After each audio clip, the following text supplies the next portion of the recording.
This is our model. It's a HE M1000 mixer. It's a 10-inch mixing chamber. The hopper, it's a high efficiency hopper. This model just happens to be stainless steel. It keeps a screen in there so that no glasses, gloves, bottles, any cutters like that go through the mixer and into the nozzle disc to keep it from plugging up. The medium fluid coming in comes in the inlet here.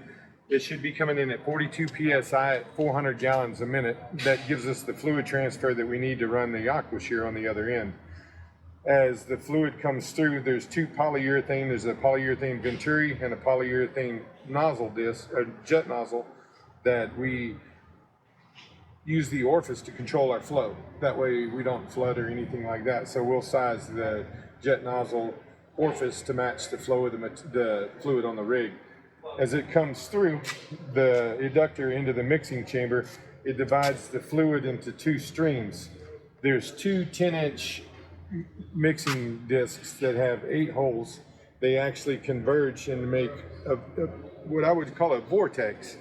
As the fluid comes in, it creates a negative pressure in the mixer that allows it to elongate the molecules and hydrate the molecules, allowing for better dispersion, stops the fish eyes, it stops the conglomerations in your mud that block off and blind your shakers. This fluid, as it passes out, goes back into the main active system on the rig, allowing it to be dispersed in there. And as you're running the material, you just keep the rig pump circulating. We want to keep the fluid in the pit moving through the AquaShear at all times. That helps keep the mud conditioned tight, as well as whatever materials you're adding in are instantly mixed in, and you don't have any downtime, and you don't have all the material in the bottom of your pit that just hanging out there in the bottom. Everything's suspended, everything's ready to go.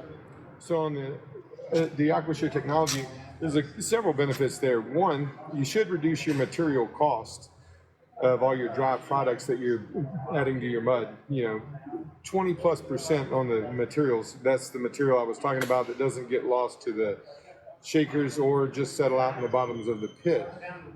Also, it speeds up the process. So as you're adding the materials in, you're doing it in a much less time. So it saves you your labor on your man time.